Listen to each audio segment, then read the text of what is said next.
Jadi dulu Mas Lukas pernah sakit. Ya, sakit apa itu? Sakitnya itu Aneh. kecemasan, meyakini sesuatu hal, Halusinasi. halusinasi itu seakan-akan akan menjadi benar-benar kenyataan. Dan itu saya sangat yakin bahwa nanti tanggal sekian saya akan meninggal. Dan nanti sudah terbayang semua di situ. Nanti saya akan berpisah sama istri, sama anak gitu ya. Dan itu pokoknya orang tidak tahu masalah itu, tapi orang melihat gerak-gerik saya itu sudah mulai curiga. Yang biasanya sering itu awalnya ya karena ketidaktahuan saya itu. Nah, terakhir bulan 11 karena saya orang Katolik, saya itu sedang ada pelantikan seperti prodiakon itu khusus untuk orang Katolik jadi pemuka umat. Ya. Dan saya itu di dalam gereja itu sambil lihat video. Saya menemukan video Pak Web yang berjudul Iman Sebesar Biji Sawi. Dan itu saya baca kok sebelum saya mendengarkan kok ada di awal itu Gusti Kang Mo Suci kula nyuwun pangapura. Nah, yang Siap. saya langsung teringat kembali 25 tahun yang lalu saya pernah berkunjung kepada seseorang. Itu saya singkat cerita saya jatuh sakit dan dibilangnya sini kamu duduk sini kamu akan sembuh. Ketika saya sudah duduk ternyata saya langsung sembuh. Teringat kata-kata itu adalah ketika saya melihat di atas pintu rumah beliau itu ada bacaan kunci seperti lagu itu. Akhirnya saya browsing semua video Pak Web. Saya beli kuota itu pokoknya untuk nonton video Pak Web. Semakin saya tonton, semakin saya nyimak, di sini saya semakin nyaman. Setiap kali di sini sakit, merasa ini, akhirnya saya melihat video Pak Web dan itu nyaman, sembuh. Kadang nonton saking ngasihnya saya bisa tertidur. Tapi ketika ya karena saya belum mendalami penuh kan, dan nonton aja menghayati, saya ada harapan lah saya untuk sembuh. Pasti saya akan sembuh kalau ikut manekung. Dan terpecutnya lagi saya, Pak Web pernah mengatakan jika nanti bala tentara Bantayuda sudah cukup dan manekung tidak akan ditiadakan lagi. Saya langsung gelisah saja. Bagaimanapun caranya pokoknya harus berangkat. Saya pun merasakan hal yang sama pas bahasa itu. Luar biasa. Yang lebih hampir kambuh seperti dulu lagi itu, saya hampir pingsan itu kemarin. Saya pas saat kesini tuh bingung nyarinya. Saya ngikuti sama Grabnya.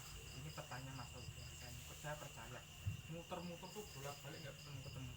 Begitu sampai di depan sini ada tulisan Putro Romo, dek di sini langsung Ini kayak nggak percaya melihat bambu yang tersusun pinggir itu. Saya malah kayak mau pingsan diajak ngomong sama supir Grabnya. Saya udah hampir nggak on lagi. Waduh, ini mimpi apa nyata ini? Seperti itu. luar biasa. Jadi kalau menurut saya pada waktu itu Mas Lukas bukan sakit, bukan sakit tapi apa namanya, diberi pengetahuan oleh Roh Kudusnya Mas Lukas sendiri bahwasanya kalau Mas Lukas itu bisa nunggal dengan dia, nah sesuatu yang luar biasa di situ. Tapi karena mayoritas mati itu kan diartikan dikubur kan ya. Padahal mati itu bukan dikubur Mas Lukas sebenarnya ya. Jadi arti maksud dari mati itu mat ing ati. Jadi antara ini itu jadi satu di sini. Nah itu yang dimaksud Roh Kudus. Jadi bukan dikubur. Nah karena Mungkin pengetahuan Mas Lukas belum terlalu luas, sehingga memaknai mati itu dikubur itu tadi, sehingga muncul kegelisahan atau ketakutan. Kemudian karena penyakitnya aneh, bukan lari ke dokter ya. Sudah ke dokter. Oh, ke dokter, tapi dokternya tidak bisa mendeteksi. Ke dokter kemana-mana dibilangnya cuma asam lambung. Asam Dikasih lambung. obat, kambuh lagi. Tapi kok sakitnya sangat sakit di sini kan? Ya itu sudah ke 6 orang lebih lah ahli medis, dokter dicek jantungnya normal. Tapi kok rasanya seperti ini? Pindah lagi ke dokter, ngomongnya sama. Sampai pada akhirnya ke paranormal. Dan penyembuhan dari paranormal itu menggunakan kodam. Terus Mas Lukas dikasih kalung. Dibilang bukan dikasih kalung, Pak. Dibilangnya itu ada kodam yang mau ngikut. Karena pada saat malam itu saya berdoa secara inian itu muncul wujud itu. Dan ini mau ikut kamu. Kamu tapi harus rajin sembahyang tiap malam. Ini saya masukkan. Memang dia seorang paranormal yang saya anggap waktu itu memang sangat mumpuni. Kalau paranormal, kalau sudah bisa bermain kodam ya sudah pasti mumpuni, Mas Lukas. Karena kodam itu kan setara ya, setara dengan sukma, setara dengan anasir, namun dia berbeda hakikat, beda beda kedudukan saja. Kalau dunianya satu dunia atau satu alam, hanya beda kedudukan. Jadi lebih tinggi sukma dibanding kodam, tapi sama-sama satu alam.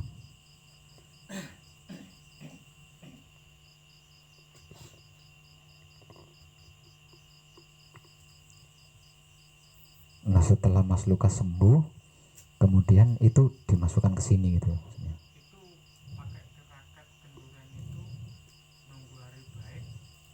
Saya ngambil air suci sumur. Langsung saya suruh mandi air suci sumur, bagian diminum. Dan serentak itulah kodamnya dimasukkan ke sini. Oh, tapi ngomong-ngomong kok ada kuncinya juga? Ya itulah saya yang heran.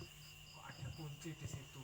Seingat saya kan saya tukang servis waktu itu, supaya kotak alat saya itu sudah lama terjadi. Supaya tidak dibongkar-bongkar anak saya, akhirnya saya gembok. Dan kuncinya saya taruh di situ. Kok ada kunci di situ? Saya juga kode alam. Iya, kode alam itu sudah sangat lama itu. Sampai-sampai kunci itu tidak saya lepas. Mantap, luar biasa.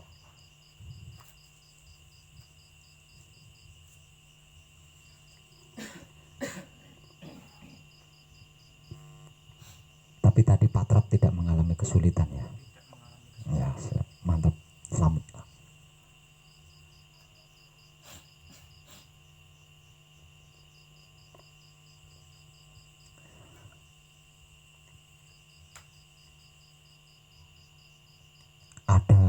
Ada pertanyaannya dari dari orang luar, dan pertanyaan itu akan saya jadikan bahan buat kadangan, dan jawabannya juga ada di sini. Lah nanti saya jawab melalui YouTube, karena pertanyaannya juga sebagian muncul di YouTube pertanyaannya itu.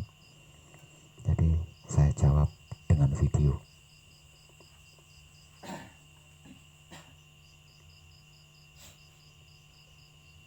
Pertanyaannya, Pak Web,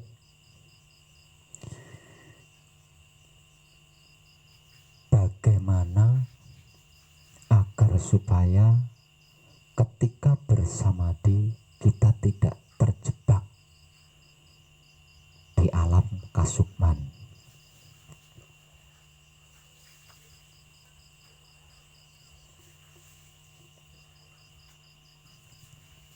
Supaya samadinya tepat, tidak muter-muter di alam kasukman, tidak muter-muter di angan-angan saja. Pertanyaan ini muncul di kolom komentar video, di mana saya menginformasikan tentang 7 alam, dan di antara 7 alam itu ada satu alam yang rawan, bahkan bisa membahayakan seorang pelaku samadhi jika tidak berkesadaran. Nah, salah satu alam dari ketujuh alam itu adalah alam sukma atau alam kasukman, alamnya anasir.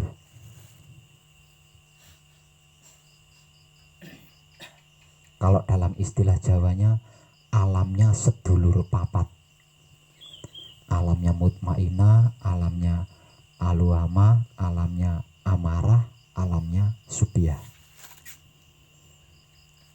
Kenapa alam ketujuh ini kok disebut rawan bahkan bahaya? Karena anasir atau sedulur papat atau sukma itu adalah esensi kesaktian Tuhan. Sukma atau anasir itu adalah esensi kesaktian Tuhan. Sukma atau anasir secara spiritual disebut juga sebagai malaikat. Jadi alam yang ketujuh yang saya sebut rawan bahkan membahayakan itu adalah alamnya para malaikat.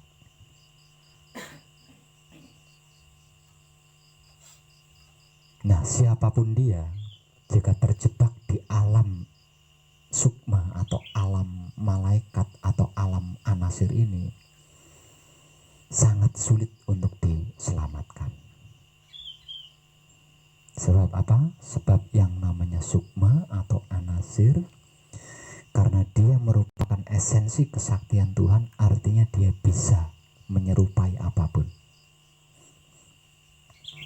Kalau ketika kita bersamadhi, kedatangannya dengan wujud para wali atau para nabi atau para tokoh-tokoh hebat zaman dulu, itu belum seberapa.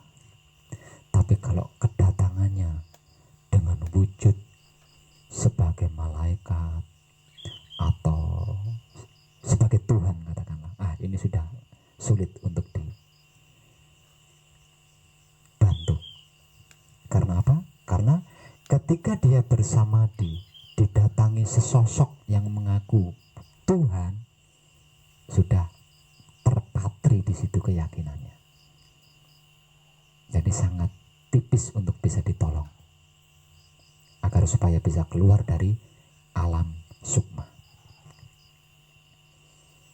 Dan itu saya informasikan pada salah satu video, dan di antara komentar video tersebut ada salah satu komentar yang bertanya, Pak Web, agar supaya ketika bersamadhi kita tidak terjebak di alam kasukman tersebut, bagaimana? Agar supaya ketika kita bersamadhi tidak terjebak di alam kasukman, maka ketika kita bersamadhi kita harus menonaktifkan pikiran dan hati. Karena apa? Karena alam ketujuh atau alam sukma atau alam anasir atau alam malaikat itu adalah alamnya pikiran dan hati. Jadi kalau ketika kita bersamadhi kita menonaktifkan pikiran dan hati, kemungkinannya sangat kecil atau sangat tipis untuk bisa masuk ke alam kasukman. Hanya lewat, bukan masuk, apalagi berhenti mampir. Hanya lewat saja. Untuk sampai ke alam kesempurnaan abadi, siapapun dia harus melalui 7 alam tersebut. Jadi alam itu memiliki 7 lapis. Ya. Alam itu ada 7. Alam itu ada 7, dan setiap alamnya memiliki 7 lapisan atau 7 partikel. Dan ketujuh alam itu tergambar di tubuh manusia. Ada di tubuh manusia. Mulai dari bulu, kulit, otot, daging, darah, tulang, hingga sampai ke sumsum. Nah, alam ketujuh adalah alam sumsum. Alam yang paling rawan, alam yang bahkan alam yang paling bahaya jika sampai kita terjebak di dalamnya. Nah, siapapun dia, untuk bisa sampai ke titik suci atau ke titik kesempurnaan abadi harus melalui atau harus melewati 7 alam itu. Dan di setiap alamnya memiliki 7 lapis atau 7 partikel. Nah, untuk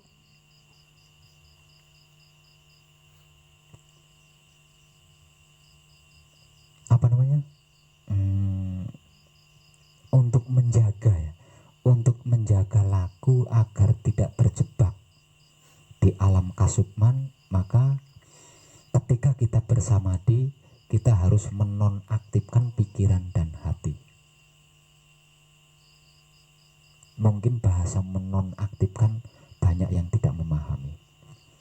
Jadi ketika kita bersamadhi, maksud daripada menonaktifkan pikiran dan hati adalah ketika bersamadhi kita tidak usah mikir apa-apa, nggak usah membatin apa-apa. Itu maksud daripada menonaktifkan. Sebab kalau ketika kita bersamadhi dan pikiran hati kita aktif, maka sudah pasti siapapun dia akan berhenti di alam kasukman. Kenapa berhenti di alam kasukman?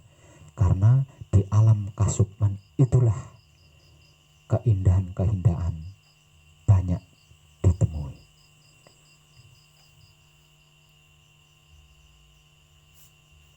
Secara khusus bisa juga disebut sebagai surga. Maka banyak yang terjebak di situ. Nah, karena banyaknya keindahan-keindahan yang disaksikan ketika bersamadhi, sudah pasti seseorang itu akan berlama-lama di situ kan.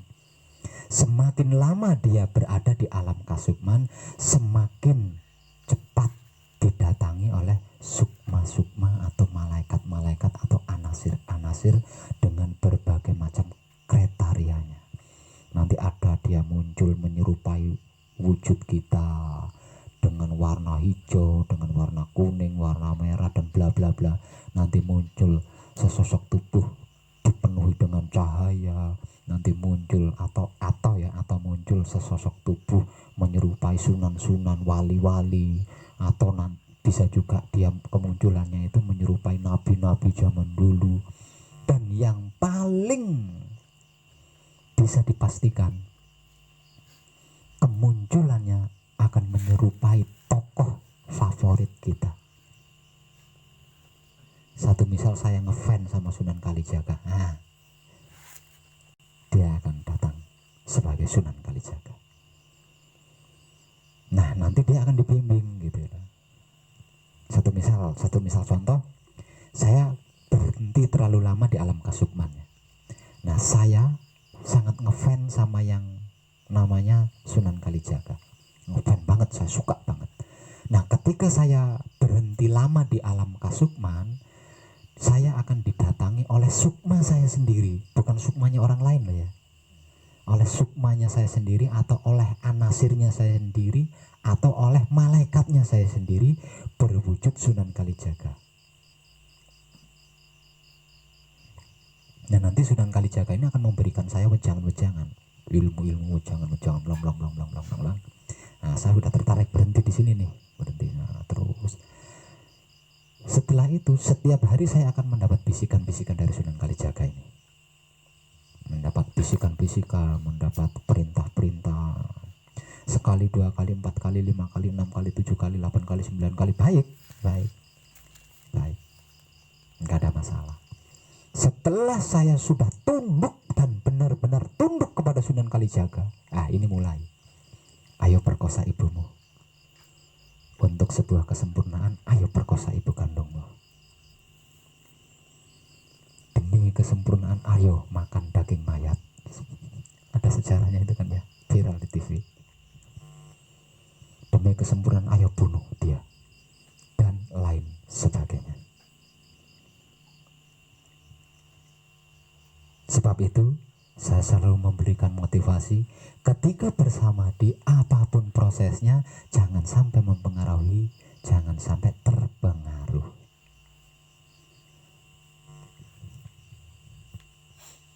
Kalau saya ngefansnya sama nabi-nabi, dia akan datang sebagai nabi.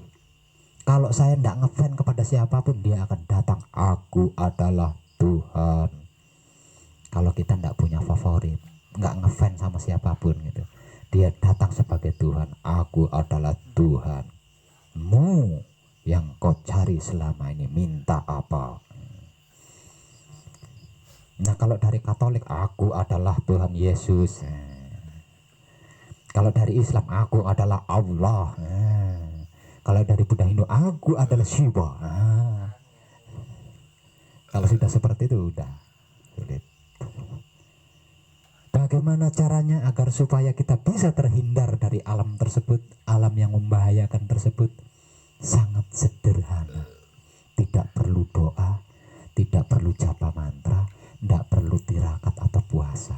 Cukup nonaktifkan pikiran kita, cukup nonaktifkan hati kita ketika kita bersamadhi. Tapi duduk perkaranya, ngerti apa belum, paham apa belum, apa itu bersamadhi. Nah, apakah samadhi itu adalah meditasi? Bukan. Meditasi dengan samadhi itu berbeda. Kalau meditasi kita membutuhkan target dan menggunakan fokus. Untuk bisa fokus dibutuhkan target. Itu meditasi. Nah, kalau bersamadhi tidak seperti itu. Kalau bersamadhi tidak membutuhkan target apapun. Yang digunakan kesadaran, bukan fokus. Yang digunakan adalah kesadaran, bukan fokus. Nah, kesadaran tidak membutuhkan target. Samadhi, arti maksudnya adalah semelehe memedi. Samadhi itu adalah bahasa Kawi, bahasa kuno, Jawa kuno. Samadhi adalah bahasa Kawi atau bahasa Jawa kuno. Arti maksud dari semedi adalah semelehe memedi. Artinya hilangnya sebuah rasa dan perasaan ragu dan takut. Ketika ragu kita hilang, ketika takut kita hilang, nah itulah maksud daripada samadhi. Samadhi itu adalah semelehe memedi. Semeleh itu maksudnya tanggal, ya tanggal, atau luntur, atau pupus, bisa juga diartikan pupus itu semeleh. Memedi itu maksudnya bukan setan loh ya. Memedi itu bukan setan, memedi itu takut atau ragu. Jadi arti maksud dari kata semedi adalah semelehe memedi. Artinya tanggalnya sebuah rasa dan perasaan ragu dan takut.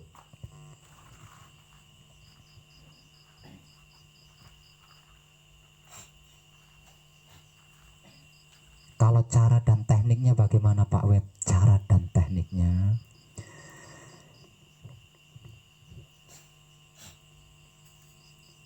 kalau lakunya, ketika kita bersamadhi, kita nonaktifkan pikiran dan hati.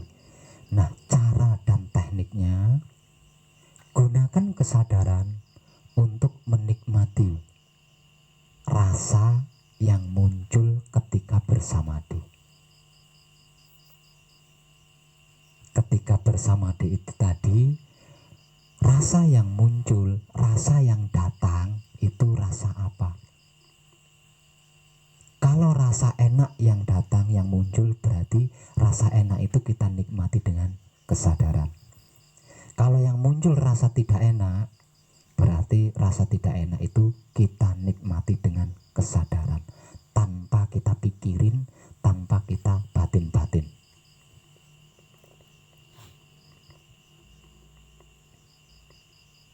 Kalau di dalam laku murni sederhana. Kalau di dalam spiritual sangat rumit. Ya, kalau di dalam spiritual sangat rumit. Bersamadhi secara spiritual itu sangat rumit. Karena apa? Karena dibutuhkan nol. Ini terlepas dari yang sudah ahli atau belum ahli. Kalau sudah berkata samadhi, berarti bisa tidak bisa dia harus nol, harus kosong, harus suwung. Dalam istilah awamnya harus benar-benar diam total. Kalau secara spiritual,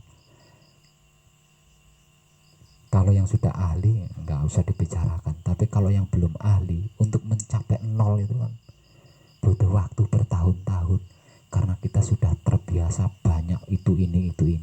Nah, untuk mengenolkan itu kan butuh waktu bertahun-tahun. Itu secara spiritual. Kalau secara laku sederhana dan mudah. Karena apa? Karena kita tidak membutuhkan waktu terlampau lama. Cukup lakukan palungguh, pambuka sampai tenang. Kemudian nyambung ke patrap kunci, baca kunci 7 kali. Nyambung lagi ke patrap paweling, baca paweling 3 kali. Lalu menyebut asmonya, kemudian mijil, terus semedi. Nah, patrap-patrap yang dilakukan itulah lakunya. Itulah sebagai pengganti untuk bisa mencapai nol dengan cepat.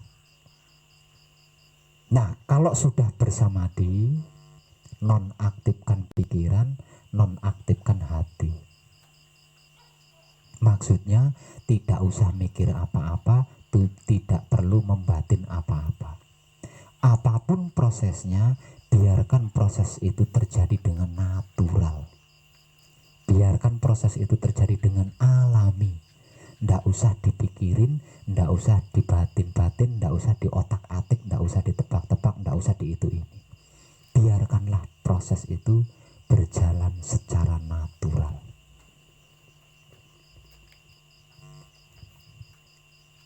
Nah, apapun prosesnya, mau ada gerakan atau tidak ada gerakan, ketika kita bersamadhi pasti ada rasa. Ketika kita bersamadhi, entah tubuh kita itu bergerak atau tidak bergerak, tetap ada rasa. Nah, ketika itu rasa yang datang, rasa yang muncul itu rasa yang seperti apa? Rasa enak, apa rasa tidak enak? Karena apapun prosesnya hanya memiliki 2 rasa. Prosesnya bisa beraneka ragam, tapi rasanya tetap hanya ada 2, enak dan tidak enak. Nah, ketika itu yang muncul rasa mana? Rasa enak apa rasa tidak enak? Kalau rasa enak, maka rasa enak itulah yang kita nikmati dengan kesadaran. Sedangkan prosesnya biarkanlah berlalu. Jika yang muncul rasa tidak enak, maka rasa tidak enak itulah yang kita nikmati dengan kesadaran. Sedangkan prosesnya biarkan berlalu, nggak usah dipikirin.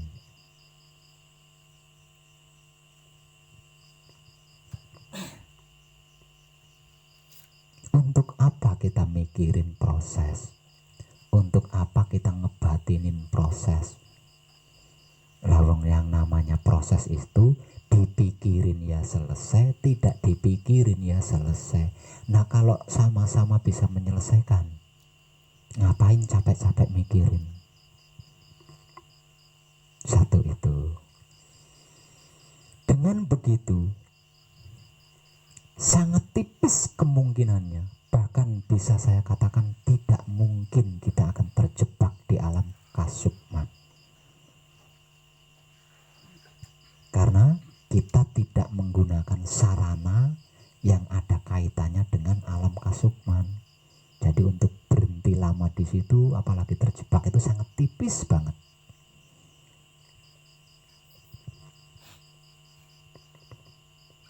Bukankah segala sesuatu itu yang paling nikmat, yang paling bermakna adalah prosesnya, Pak Web? Benar. Kalau yang kita cari adalah kenikmatan, kalau yang kita cari adalah keasikan. Nah, pertanyaan saya, tujuannya samadhi untuk apa? Mau nyari asik, mau nyari nikmat, apa mau mencari yang sejati? Gitu. Yang sesungguhnya, yang sebenarnya, suci atau kudus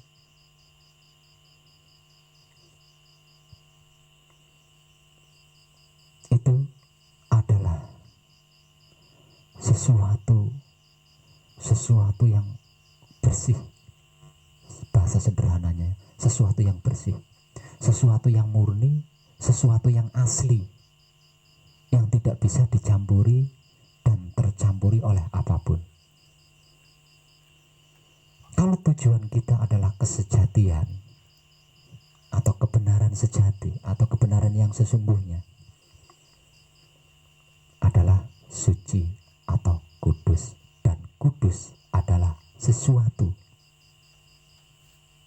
yang bersih, sesuatu yang murni, sesuatu yang asli, sesuatu yang tidak bisa dicampuri dan tercampuri oleh apapun. Artinya, kalau kita menuju ke suci, ke kudus, dan bisa masuk ke suci, ke kudus, harus bersih, harus murni, ya harus suci. Karena suci atau kudus tidak bisa dicampuri dan tercampuri oleh apapun, kecuali suci lagi, kecuali kudus lagi. Kalau tidak bisa masuk. Nah, kalau kita menuju ke suci dan ingin bisa masuk ke dalam suci, apapun harus kita tanggalkan, apapun harus kita lepas. Jika tidak dilepas, kalau tidak ditanggalkan, ya tidak bisa masuk. Gitu. Nah, kalau sudah begitu, apa gunanya proses? Toh pada akhirnya, sehebat apapun proses itu, harus kita tinggalkan, harus kita lepas.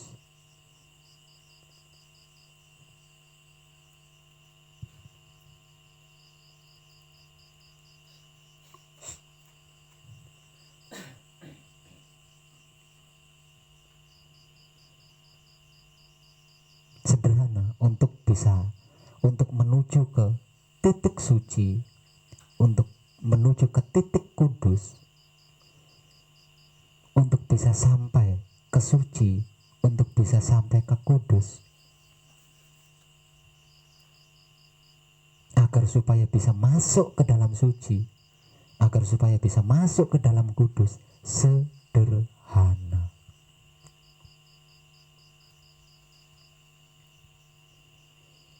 Cukup miliki wahyu pancagaib, lalu kita praktekkan dengan sifat dan sikapnya wahyu pancagaib itu sendiri, yaitu wahyu pancalaku atau iman. Cara prakteknya patrap samadhi. Langkah-langkahnya, pertama, lakukan palungguh pambuka. Ini untuk awam loh ya, untuk awam.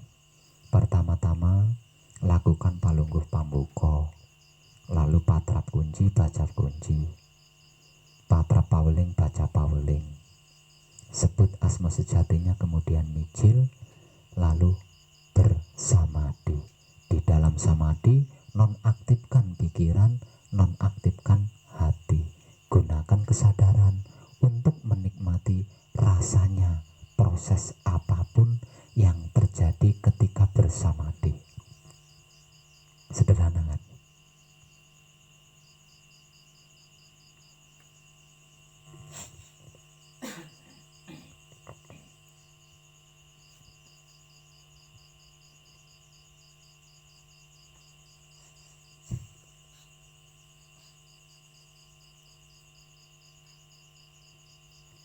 Kenapa yang digunakan kesadaran? Dan lagi kesadaran kok hanya digunakan untuk menikmati rasa.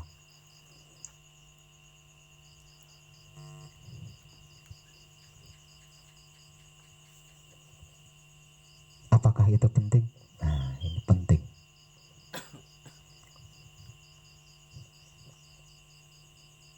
Dengan menggunakan kesadaran untuk menikmati rasa ketika kita bersamadhi, di luar niatan, tanpa kita sengaja, kita sudah melatih kesadaran kita untuk mengarah kepada satu titik saja. Di luar niatan, tanpa kita sengaja, kita sedang melatih kesadaran pribadi kita untuk menuju ke satu titik saja, yaitu rasa enak atau rasa tidak enak. Apa kaitannya dengan rasa enak dan rasa tidak enak? Kaitannya seperti ini. Sesungguhnya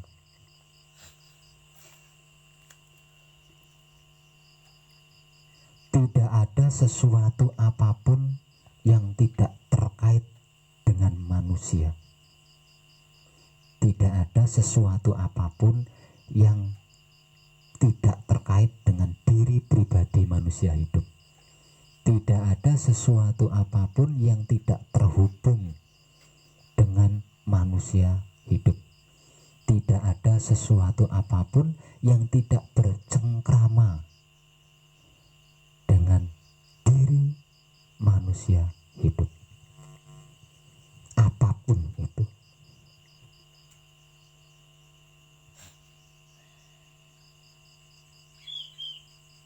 Itu kalau dikupas sangat panjang, tapi saya akan mengupasnya yang simpel aja. Nah, kalau tidak ada sesuatu apapun yang tidak terkait dengan manusia, tidak ada sesuatu apapun yang tidak terhubung dengan manusia, tidak ada sesuatu apapun yang tidak bercengkrama dengan manusia, berarti enak atau tidak enak, kita harus bisa menghadapinya, menerimanya, mengunyahnya, dan mencernanya.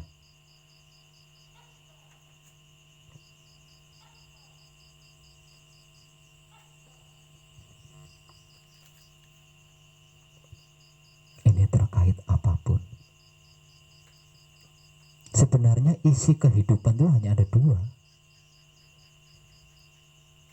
enak dan tidak enak. Itulah isi kehidupan. Hanya saja yang disebut enak itu berbagai macam jenis, warna, corak, dan lain sebagainya. Begitu juga dengan yang tidak enak, banyak jenisnya. Tapi walaupun banyak jenisnya, yang namanya tidak enak ya tetap tidak enak rasanya.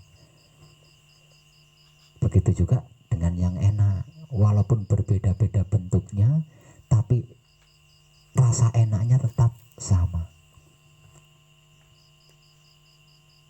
Nah, keduanya kita harus bisa menerima, mengunyah, dan mencernanya dengan sempurna. Nah, terus apa kaitannya dengan bersamadhi? Nah, yang arti maksud daripada suci atau kudus itulah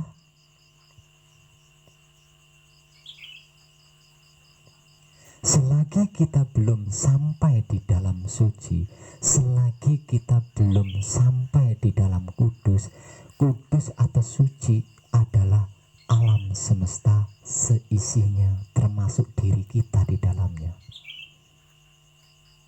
Gitu. Nah, kalau kesadaran kita sudah terlatih menuju ke titik ke satu titik alam semesta seisinya, berarti kesadaran kita sudah terbiasa menuju suci, sudah terbiasa menuju kudus.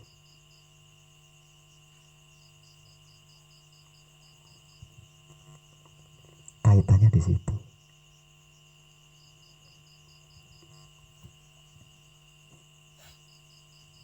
Jadi suci atau kudus itu adalah sesuatu yang bersih atau murni atau asli, yang tidak bisa dicampuri dan tercampuri oleh apapun. Nah, dari suci, dari kudus, inilah seluruhnya berasal. Semuanya dicipta dan segalanya akan kembali. Titiknya adalah suci. Titiknya adalah kudus. Apapun itu berasal dari kudus atau suci. Apapun itu bahannya adalah kudus atau suci. Apapun itu akan kembali kepada suci atau kudus lagi. Artinya suci atau kudus adalah titik awal dan titik akhir. Seluruh makhluk laku menuju suci atau kudus. Hanya saja ada yang sudah bisa menyadari, ada yang belum.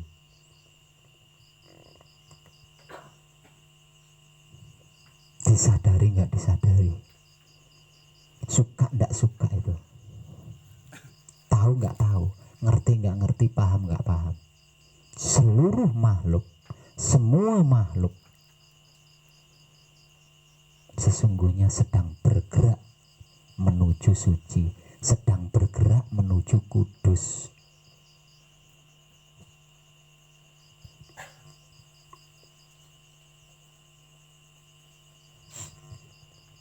Nah, sedangkan kudus atau suci itu sendiri adalah sesuatu yang tidak bisa dicampuri dan tidak bisa tercampuri oleh apapun.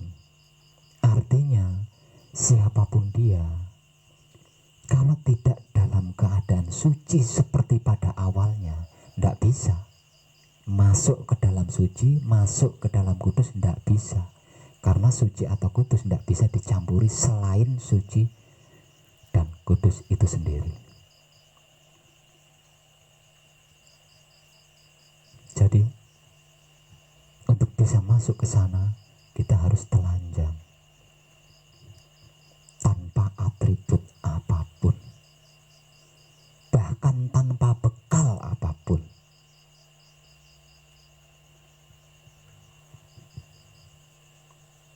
Jadi sesungguhnya untuk bisa masuk ke sana itu kita tidak membutuhkan apa-apa. Kita tidak memerlukan apa-apa, kita tidak membutuhkan apa-apa untuk bisa masuk ke sana.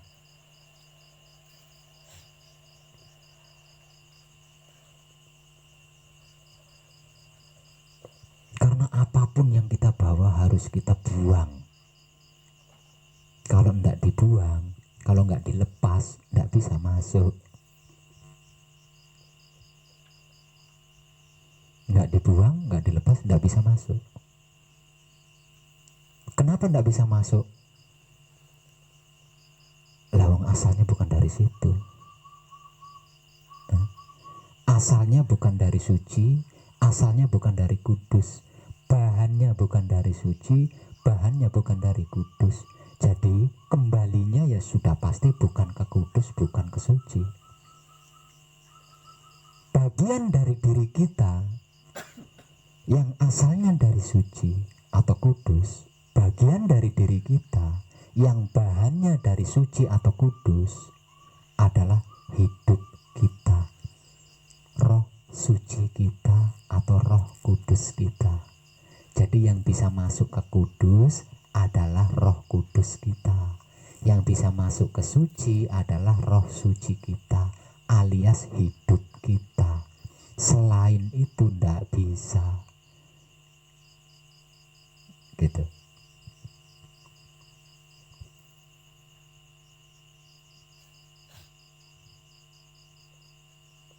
Nah, ketika kita bersamadhi, menonaktifkan pikiran dan hati, menggunakan kesadaran untuk menikmati rasanya proses apapun yang terjadi,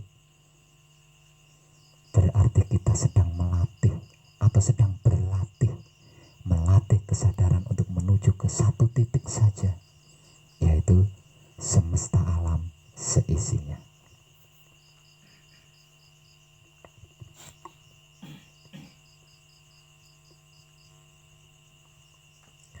Lah terus kalau saya sedang bersamadhi, didatangi sama wali, didatangi malaikat, didatangi nabi, didatangi Tuhan, bagaimana Pak Web? Cukup ucapkan terima kasih, ndak usah digubris. Aku datang, akulah Sunan Kalijaga. Terima kasih Sunan Kalijaga. Aku datang, aku adalah Nabi Sulaiman. Terima kasih Nabi Sulaiman. Aku adalah Tuhan, terima kasih Tuhan. Cukup.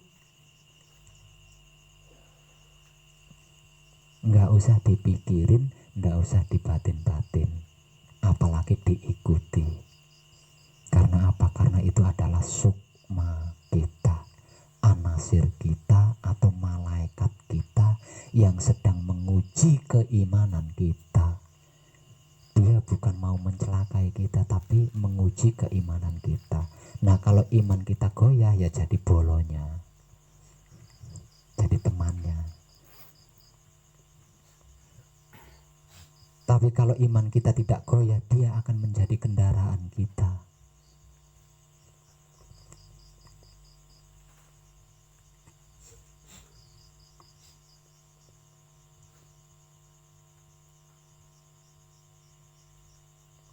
Jadi jawaban dari sebuah pertanyaan di salah satu kolom komentar video saya adalah, agar supaya kita terhindar dari alam kasukman. Sebenarnya nggak tepat kalau terhindar, itu nggak tepat. Karena apa? Karena suka tidak suka, mau tidak mau, kita tetap melewati alam itu. Jadi kalau terhindar itu kurang tepat bahasanya. Yang tepat itu kita tidak terjebak atau tidak berhenti lama. Tidak berhenti lama di alam kasukman, apalagi terjebak di alam kasukman. Bisa terus melanjutkan perjalanan hingga sampai ke titik suci atau titik kudus yang menjadi asal usul kita dan tempat kembali.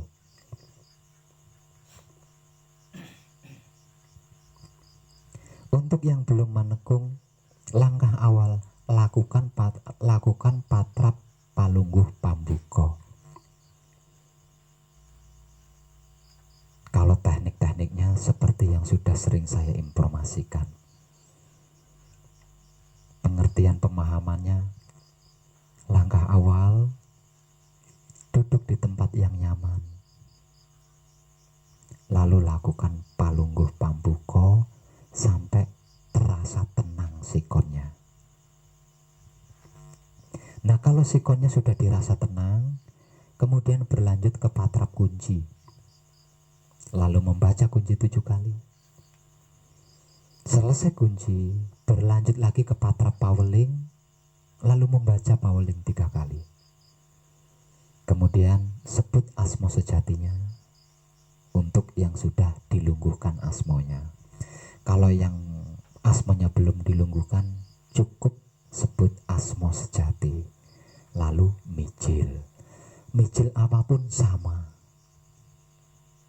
cara dan tekniknya sama, mijil apapun.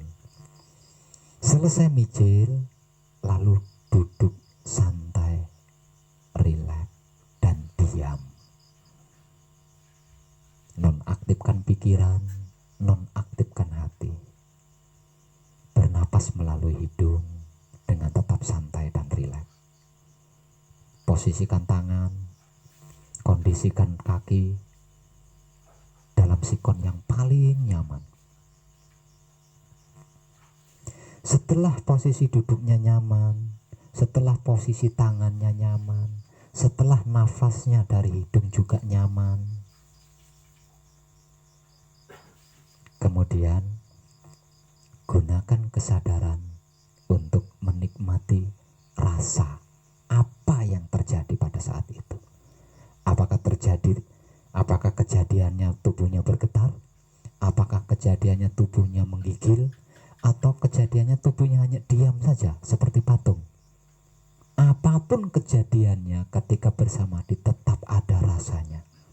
Dan rasanya hanya ada dua, enak atau tidak enak. Lah, ketika rasa itu muncul di saat bersamadhi, itulah yang dinikmati dengan kesadaran. Kalau rasa enak yang muncul, yang datang, maka rasa enak itulah yang kita nikmati dengan kesadaran. Kalau rasa tidak enak yang datang atau muncul, maka rasa tidak enak itulah yang kita nikmati dengan kesadaran. Terus nikmati rasanya, terus nikmati rasanya. Ingat, yang dinikmati rasanya, bukan prosesnya. Apapun prosesnya, jangan sampai mempengaruhi kita. Bagaimanapun prosesnya, jangan sampai kita terpengaruh. Biarkan proses itu terjadi secara natural. Biarkan proses itu berjalan secara alami. Nggak usah dipikirin, nggak usah dibatin-batin.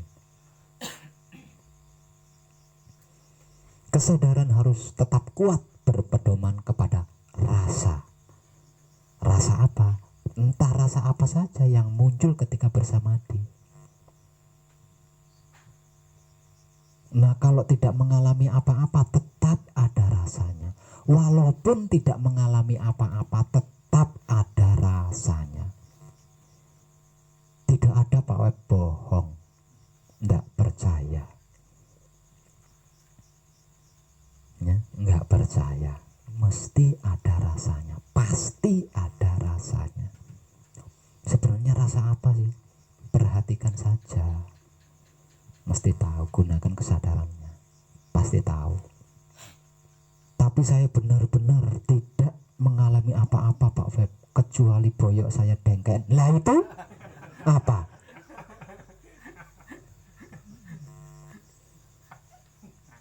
Ya tak? Yakin Pak Web saya tidak mengalami apa-apa, hanya kaki saya kram. Lah itu apa? Nah itu, jadi jangan terlalu berlebihan mengartikan proses.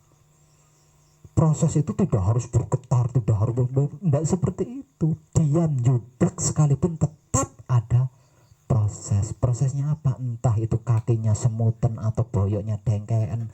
Nah, ketika kakinya semuten, ketika boyoknya dengkean, itu rasa yang muncul apa? Apakah ketika kakinya kram rasanya enak? Nah, kalau kaki kram itu rasanya enak, maka nikmatilah rasa enak akibat kaki kram itu.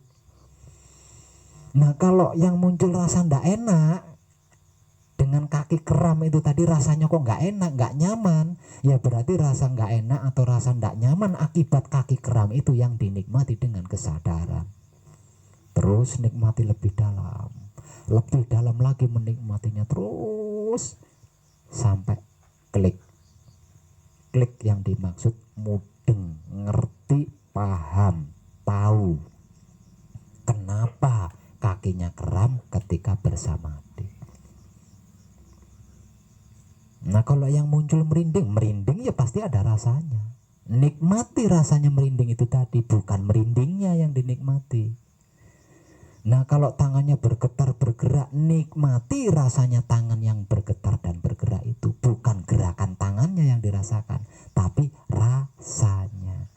Kalau soal gerakannya biarkan terjadi secara natural, secara alami.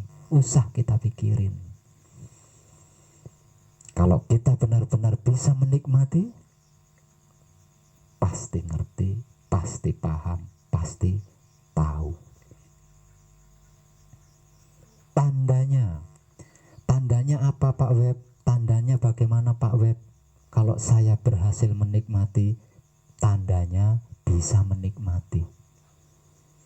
Kalau satu misal proses yang terjadi, tangannya bergetar sambil bergerak. Saya nikmati terus. Kalau saya bisa menikmati ini berarti saya berhasil. Ketika kesadaran saya menikmati rasanya tangan saya yang bergetar sambil bergerak ini kok nggak terpengaruh, benar-benar bisa menikmati temenan, ya itu berarti berhasil. Ucapkan terima kasih. Nanti prosesnya akan ganti lagi. Begitu terus. Kita nikmati rasanya aja. Kalau kita sudah bisa menikmati berarti kan berhasil. Kita ucapkan terima kasih. Terus kita latih seperti itu. Jika merasa sudah cukup, lakukan palungguh panutup, selesai. Itu untuk yang belum manekung, yang sedang manekung jangan terpengaruh ya. Jangan terpengaruh. Itu adalah jawaban untuk seseorang yang bertanya di channel YouTube saya.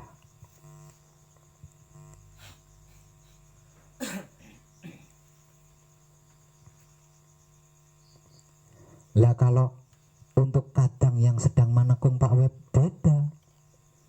Untuk kadang yang belum manekung dengan kadang yang lagi manekung atau sedang manekung beda, tidak sama.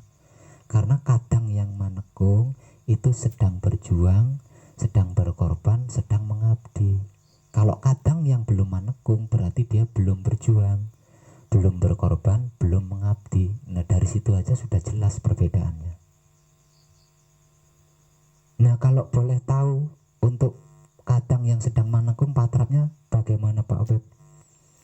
Sebenarnya sama,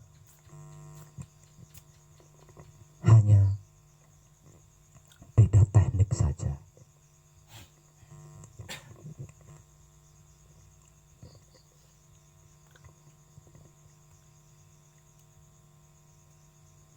Hanya berbeda teknik saja.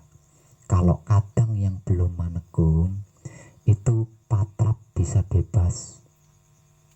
Tapi untuk kadang yang sedang manekung patrapnya tidak bisa bebas. Kenapa kok tidak bisa bebas? Karena harus mengulang-ulang patrap yang sedang dipatrapkan. Semalam suntuk. Nah kalau kadang yang belum manekung, sore ini patrap mijil sowan, nanti beberapa jam kemudian bisa patrap mijil sampurno. Nanti beberapa menit kemudian patrap mijil total lenggah bisa. Tapi kalau kadang yang sedang manekung tidak bisa. Karena apa? Karena patrapnya khusus. Nah patrap khusus itulah yang diulang-ulang semalam suntuk. Beda. Beda lagi kalau kadang yang sudah selesai manekung. Beda lagi patrapnya. Kenapa beda? Karena kalau kadang yang sudah selesai manekung berarti dia punya panguwasa, punya hak menentukan laku pribadinya. Beda lagi patrapnya. Kalau boleh tahu patrapnya seperti apa Pak Web? Kalau kadang yang sudah selesai manekung. Kalau kadang yang sudah selesai manekung, patrapnya kalau tata kramanya sama. Hanya teknik atau langkah-langkahnya. Langkah pertama yang dilakukan adalah palungguh jati, bukan palungguh pambuko. Palungguh jati. Selesai palungguh jati, jika yang digunakan mijil sowan, lakukan patrap kunci, kemudian kunci, baca kunci 7 kali. Dilanjut patrap paweling, lalu membaca paweling 3 kali. Menyebut asmonya, kemudian mijil sowan.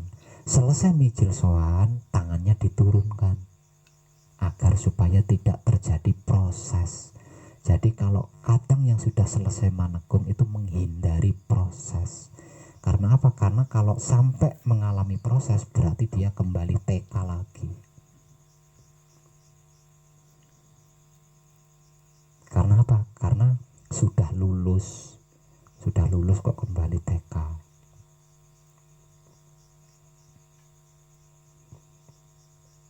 Jadi mijil soannya beda, mijil sampurnanya beda. Mijil totolengganya beda kalau kadang yang sudah selesai manekung.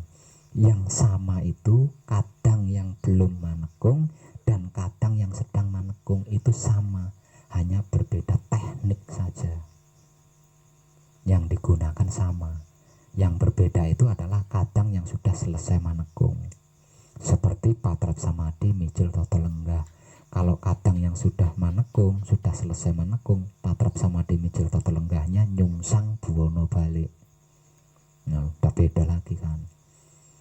Palungguh pambukonya beda, terus mijil soannya juga beda kalau untuk kadang yang sudah selesai manekung. Mijil sampurnonya beda, mijil totolenggahnya beda, tidak sama.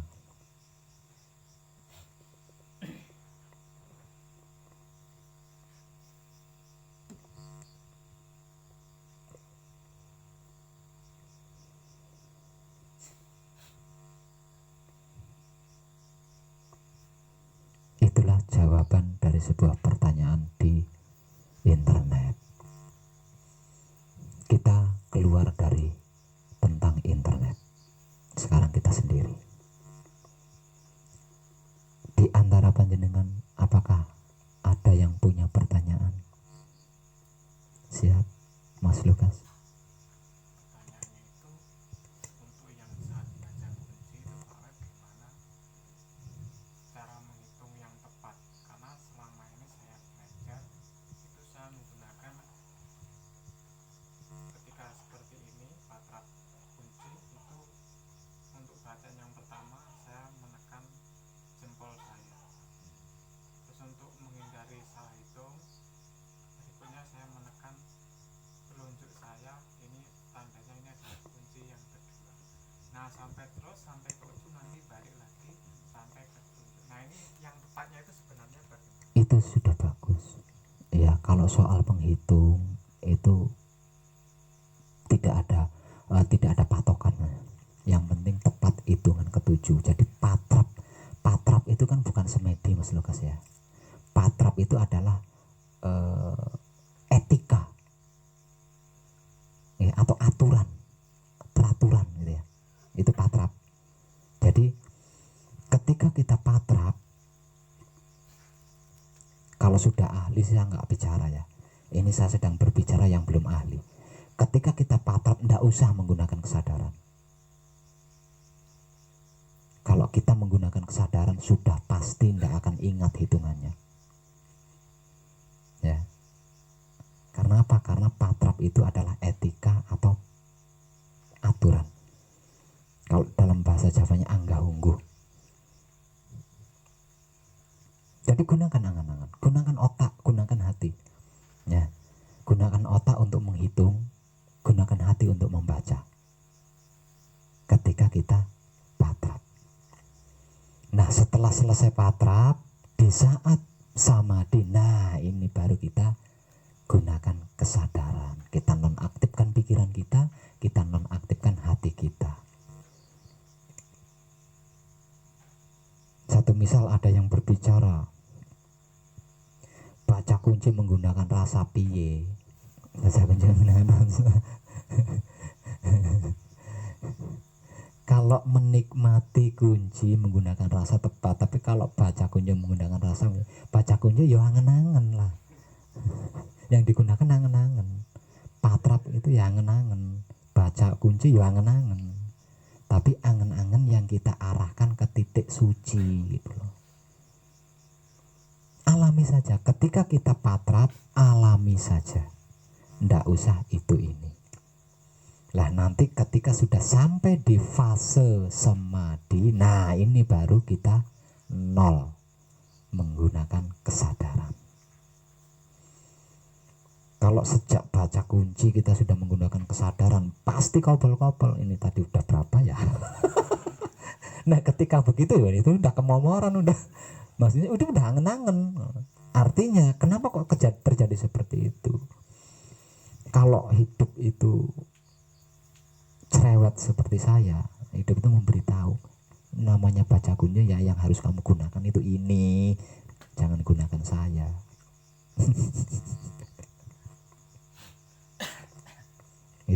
Jadi patrapnya harus tepat, bacaannya harus tepat, hitungannya pun harus tepat, karena patrap itu adalah etika. Etikanya bersamadi.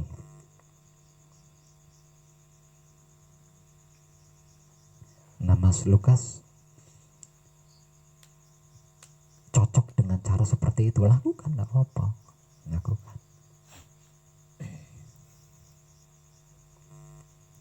Tapi tidak menggunakan cara seperti itu pun kalau ingatannya kuat, tetap ingatlah hitungannya. Tapi intinya itu bukan masalah, Mas Lukas ya, itu bukan masalah. Yang ada kalanya menjadi masalah itu adalah ketika bersamadi. Nah, mayoritas terpengaruh proses, mayoritas dipengaruhi proses. Nah, kalau sudah terpengaruh oleh proses, asik udah di situ. Nah, kalau sudah asik, terjebaklah dia. Kalau sudah terjebak, nah ini susah kita membantunya. Kalau sudah terjebak di kasukman, berarti proses itu nggak benar, nggak baik. Bukan begitu. Siapapun dia, ketika hendak menuju nol, pasti melewati 9 huruf. Untuk bisa mencapai nol harus melewati 9 huruf. Awalnya nol. Untuk bisa mencapai nol lagi, mau tidak mau, suka tidak suka, harus melewati 1, 2, 3, 4, 5, 6, 7, 8, 9. Artinya proses itu adalah jalannya. Proses itu adalah jalannya. Kalau tidak mau diproses, menyalahkan mau lewat mana? Lawang jalannya itu memang proses itu. Nah, proses itu tadi, karena proses itu adalah jalan, berarti proses itu tadi kan harus dilalui, bukan diapa-apain. Proses itu adalah jalannya. Nah, karena proses itu adalah jalan, berarti proses itu untuk dilalui, bukan dinikmati, bukan dipercayai, bukan diotak-atik dan lain sebagainya, bukan.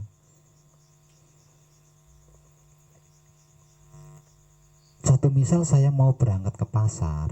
Nah, proses itu adalah akses jalan dari rumah saya menuju ke pasar. Nah, kalau selama saya berjalan ngotak-ngatik jalan, aduh, ini jalan yang jeglong diuruk, jalan yang rata dijeglong-jeglong, ya nggak nyampe-nyampe ke pasar. Malah bisa asik. Iya, asiknya di mana? Pas ada jalan jeglong, di sampingnya ada rumah, dan pemilik rumahnya punya anak cantik. Wes, berlama-lama dia memperbaiki jalan di situ. Alasannya kan memperbaiki jalan. Tuh. Ya kira-kira ngono ora masuk kan? Lah iya. Nah, itu.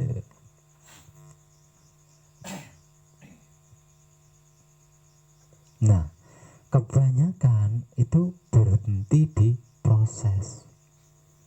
Bahkan asik menikmati, mempercayai proses. Padahal kalau sudah sampai di titiknya nol, nggak ada apa-apa. Sebab itu ada salah satu ayat di dalam kitab mengatakan, barang siapa mengenal Tuhan pasti dia akan bodoh, karena nggak dapat apa-apa. Siapa mengenal Tuhan, dia bodoh.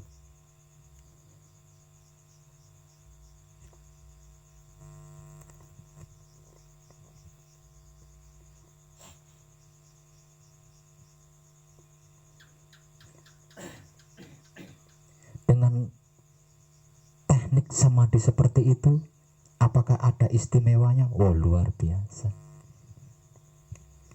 Kalau kita harus berbicara keistimewaan, luar biasa. Karena apa?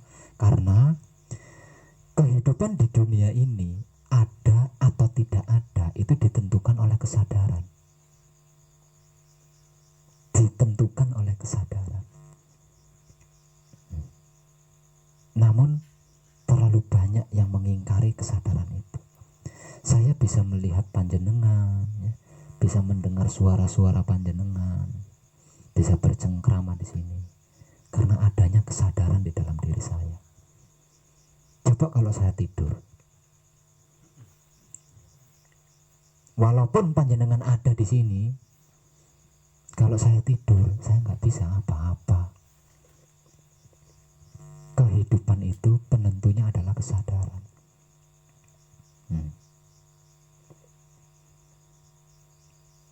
Baik ditentukan oleh kesadaran, buruk ditentukan oleh kesadaran.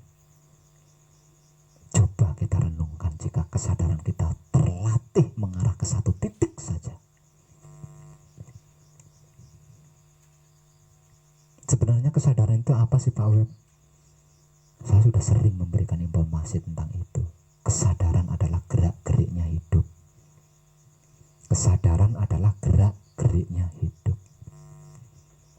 Nah, kalau gerak-gerik hidup ini kita latih mengarah kepada satu titik saja. Tembok Berlin bisa kita tembus itu.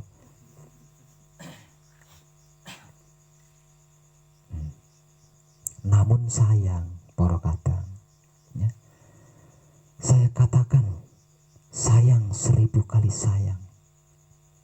Apa yang sudah saya informasikan dari awal sampai sekarang ini hanya dapat dipraktekkan dengan kebersihan pikiran, hati dan syahwat yang terjaga.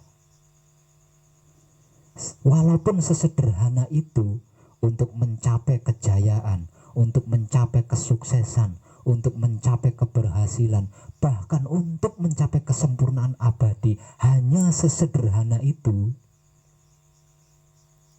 namun tidak bisa dipraktekkan jika pikiran kita penuh noda, hati kita kotor, apalagi syahwat kita amburadul. Itu walaupun sederhana hanya dapat dilakukan oleh kebersihan pikiran, hati dan syahwat yang terjaga. Jika tidak, hanya capek yang akan kita alami.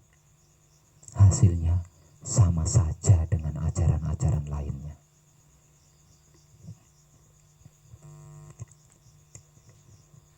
Itu adalah kesimpulannya.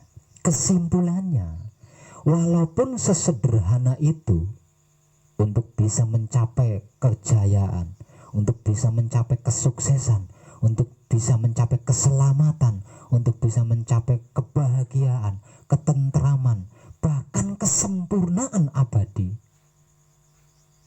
Walau hanya sesederhana itu, namun tidak bisa dipraktekkan dengan pikiran, hati dan syahwat yang tidak terjaga kebersihannya. Sebab itu saya murah. Apapun yang saya miliki, saya informasikan tanpa tedeng aling-aling, nggak pakai rahasia, nggak jual mahal. Saya informasikan dengan blak kotak apa adanya. Bukan berarti saya mengobral, bukan berarti saya murahan, bukan. Kenapa itu saya lakukan? Karena walaupun orang sedunia itu mengerti, memahami, mengetahui bahwasanya untuk mencapai apapun itu ternyata sederhana. Tapi kalau pikiran, hati dan syahwatnya tidak terjaga kebersihannya, tidak akan bisa mempraktekkan. Nah, kalau sudah seperti itu, ngapain saya harus jual mahal?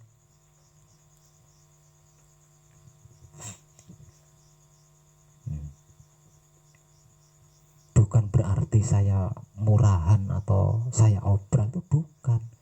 Karena apa? Karena walaupun sesederhana itu hanya dapat dipraktekkan dengan kebersihan pikiran, hati dan syahwat yang terjaga. Jika tidak bisa.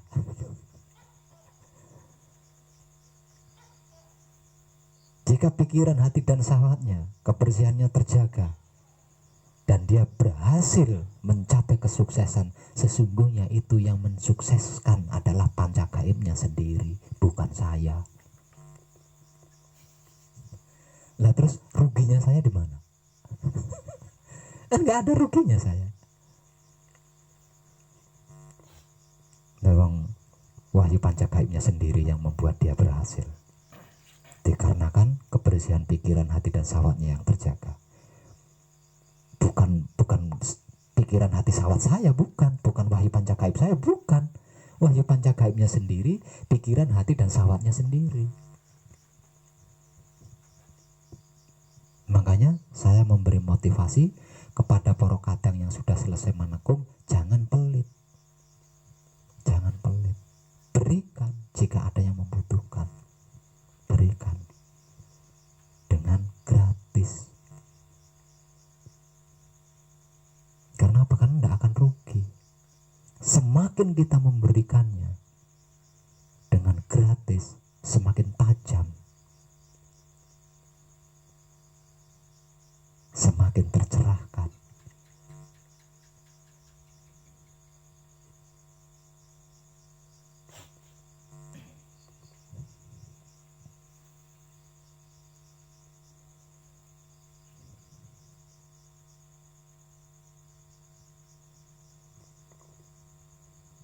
Kadangan kita malam ini cukup sekian dulu, dan bisa kita sambung di kesempatan lain dengan tema yang lain dan menu yang lain atau masakan yang lain.